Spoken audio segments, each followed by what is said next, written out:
Vehicles right now. Vegas roll now. Unmanned Combat Aerial Vehicle UCAV alias drone tempur. Di perang modern, peran drone tempur mulai disejajarkan dengan pesawat tempur sebagai senjata udara yang strategis.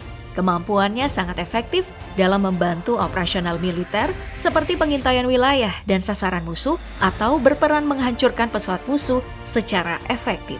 Alasannya karena tidak semua negara punya kemampuan seperti negara dengan kekuatan besar untuk mengacaukan pertahanan udara musuh menggunakan pesawat tempur yang harganya cukup mahal. Di masa itu juga, drone mulai menunjukkan potensi yang signifikan dan Angkatan Laut berniat memasukkan pesawat semacam itu ke dalam pasukannya. Dan sekarang, aku ingin mengenalkan kalian dengan drone tempur siluman pertama yang meluncur dan mendarat di atas kapal itu. Drone tersebut adalah Northrop Grumman X-47B. Drone tersebut memang dirancang untuk operasi berbasis kapal induk. Dikembangkan oleh perusahaan teknologi pertahanan Amerika Northrop Grumman, Air Force, dan Boeing dalam program eksplorasi yang dipimpin oleh DARPA, lalu kemudian jadi bagian dari program Unmanned Combat Air System Demonstration UCASD. Ini adalah program gabungan antara Angkatan Laut dan Angkatan Udara Amerika Serikat. Ada yang menarik dari program pengembangan X-47B. Sampai tahun 2000, Angkatan Laut Amerika Serikat tidak pernah tertarik atau berkomitmen untuk merancang kendaraan udara tempur tak berawak. Ada banyak masalah, lingkungan air asin, dan udara laut yang korosif akan memudahkan bahan-bahan logam berkarat. Berarti, Angkatan Laut harus terus melindungi drone-nya dari air asin. Belum lagi integrasi sistem komando dan kendali di dalam pesawat yang berpotensi akan mengacaukan instrumen navigasi kapal induk. Jadi, sulit mengoperasikan drone di lingkungan yang punya gelombang magnetik tinggi seperti di kapal induk. Tapi di sisi lain, Angkatan Laut butuh teknologi yang bisa melakukan kerja pengintaian, menembus wilayah udara yang dilindungi, dan mengidentifikasi target untuk serangan lanjutan tanpa harus membahayakan pilot. Pertimbangan desain untuk mengatasi masalah tersebut yang membuat Angkatan Laut Amerika Serikat memberikan kontrak masing-masing sebesar $2 juta US dollar kepada Boeing dan Northrop Grumman untuk membuat 3 model drone tempur, meski akhirnya hanya ada 2 yang berhasil diselesaikan. Spesifikasi desain yang diminta sangat ketat, yaitu kemampuan untuk menahan korosi di lingkungan operasi maritim, menggabungkan karakteristik siluman, bisa meluncur dan mendarat di kapal induk, dan juga bisa beroperasi di lingkungan elektromagnetik yang intens. Dan satu lagi, bisa beroperasi di medan pertempuran yang tidak bersahabat. Nah, terciptalah X-47A Pegasus yang bentuknya mirip dengan mata anak panah. X-47A ditenagai oleh satu mesin turbofan bypass tinggi kecil Pratt & Whitney Canada JT-15D 5C yang bisa melaju sampai kecepatan maksimal 0,8 Mach atau sekitar 980 km per jam. Mesin ini sekarang sudah digunakan di pesawat operasional seperti pesawat latih Air Macchi S2 Elephant. Angkatan Laut Amerika Serikat lalu mengembangkannya lagi menjadi X-47B Northrop Grumman dengan ukuran dan berat yang sama dengan pesawat tempur F-16. Panjangnya sekitar 11,6 meter, lebar sayap 18,9 meter. Model pertamanya diluncurkan di Desember 2008, diuji coba pada Juli 2009 dan selesai seluruhnya di Oktober 2009. Modelnya keduanya selesai di tahun 2011, lalu diuji coba terbang dan mendarat dari kapal induk tahun 2013. Dan hasilnya prototipenya sukses melakukannya. Meski X-47B sukses dalam uji terbang, para pejabat menilai kalau drone ini terlalu mahal. Proyek ini awalnya didanai oleh Angkatan Laut pada tahun 2007 dengan kontrak $635,8 juta US dollar. Tahun 2012, total biaya program membengkak menjadi sekitar 813 juta US dollar. Jika dirupiahkan dengan kurs sekarang mencapai sekitar 12,5 triliun rupiah. Dan ini dinilai oleh para pejabat terlalu mahal. Sebagai pertimbangan, biaya produksi rata-rata drone tempur modern ada di kisaran 50 juta sampai 100 juta US dollar. Secara otomatis, dengan nilai program yang mencapai 800 juta US dollar lebih untuk 3 unit prototipe, ada ekspektasi tinggi yang harus dipenuhi oleh X-47B.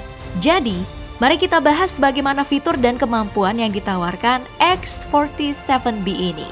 Sebagai gambaran awal, Maret tahun 2014, X-47B memperoleh penghargaan Extraordinary Achievements di bidang aeronautika dan propulsi yang diselenggarakan oleh Aviation Week. Dengan penghargaan yang diterima sebagai drone tempur siluman pertama yang bisa dioperasikan di kapal induk, X-47B jadi aset yang sangat berharga untuk memantau laut dan dianggap bisa meningkatkan keselamatan operasi kelautan. Drone yang berbasis kapal induk juga menawarkan cara yang hemat biaya dan efisien. Kesimpulan awalnya, X-47B adalah aset yang sangat berharga bagi Angkatan Laut Amerika Serikat di masa depan. Sekarang, ayo kita masuk pada seberapa mampu X-47B ini memenuhi ekspektasi Angkatan Laut Amerika Serikat. Pertama, desain X-47B berbentuk huruf W tanpa ekor tegak yang mirip dengan bomber siluman B-2 Spirit. Desain seperti ini membuat pesawat punya sifat siluman atau sulit dideteksi radar. Sayap X-47B juga bisa dilipat untuk memudahkannya disimpan di dalam kapal induk. Berbeda dengan prototipe X-74A Pegasus, drone X-47B ditingkatkan dengan memakai mesin turbofan Pratt & Whitney F100 220U, sehingga pesawat ini bisa melaju sampai kecepatan 0,9 Mach atau 1.102 km per jam. X-47B mampu menjelajah hingga 2.100 mil atau 3.889 km dan terbang sampai mendekati ketinggian 42.000 kaki atau 12,8 km. Siluman tanpa awak ini punya berat kosong 6.350 kg atau 6,35 ton dan berat maksimum saat lepas landas 20,2 ton. Sebagai drone tempur, X-74B juga punya 2 ruang senjata yang bisa menampung senjata seperti bom setara nuklir BGU-12 sampai 2 ton. Pengoperasian UCAS X-47B dikendalikan komputer cerdas dan sistem kontrol penerbangannya itu bersifat otonom. Navigasi dikendalikan oleh sistem berbasis GPS. Jalur penerbangan diprogram sebelumnya dan operasinya dipantau operasi misi. UCAS dilengkapi dengan elektrooptik, inframerah, radar aperture sintetis, SAR terbalik, indikator target pergerakan darat, pengukuran dukungan elektronik, dan indikator target pergerakan maritim sensor. Aku jelaskan kembali secara umum, desain X-47B ini seperti huruf W dengan rentang sayap X-47B mencapai 18,92 meter dan bila dilipat menjadi 9,41 meter. Panjang pesawat 11,63 meter, tinggi 3,10 meter. Seperti yang sudah disinggung tadi, X-47B ini berbeda dengan pesawat yang beroperasi di darat. Bodinya dibuat tahan korosi untuk menghindari karat akibat garam laut dan juga punya pengait untuk pendaratan di atas kapal induk. Yang harus juga kita ketahui, X-47B ini adalah drone yang bisa melakukan pengisian bahan bakar dari pesawat tanker di udara. Pengisian bahan bakar udara otomatis pada dasarnya masih jadi pekerjaan yang sulit. X-47B bisa melakukannya tanpa pilot dan itu pertama kalinya di dunia.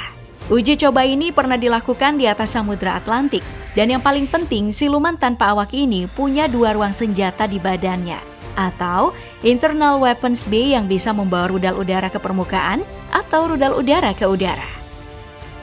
Bisa disimpulkan, dengan fitur dan kemampuan yang X-47B punya, tidak berlebihan kalau kita menyebut X-47B drone siluman yang sangat tangguh. X-47B sudah berhasil meyakinkan Angkatan Darat Amerika Serikat kalau ada drone yang bisa dioperasikan di kapal induk. Setelah membuktikan kalau drone bisa lepas landas dan kembali ke kapal induk, sayangnya Angkatan Laut Amerika Serikat memutuskan membatalkan program X-47B dan menghentikan 2 prototipenya yang masih punya masa pakai 80%. Kita sudah menyinggung masalah anggaran yang sangat fantastis untuk sebuah drone tempur dengan daya tempur sama dengan jet tempur yang sudah punya daya jangkau serangan lebih luas. Untuk satu drone yang terlalu mahal, X-47B sebenarnya tak cukup siluman untuk kebutuhan Angkatan Laut Amerika Serikat, yang akhirnya berakhir di gudang Northrop Grumman. sempat memanas kembali untuk pengembangannya menjadi X-47C sebagai penyempurnaannya, tapi tak kunjung terlaksana. X-47B memang tidak dioperasikan untuk Angkatan Laut Amerika Serikat. Tapi yang harus diingat, tanpa X-47B, pengembangan drone tempur tidak akan pernah semasif ini.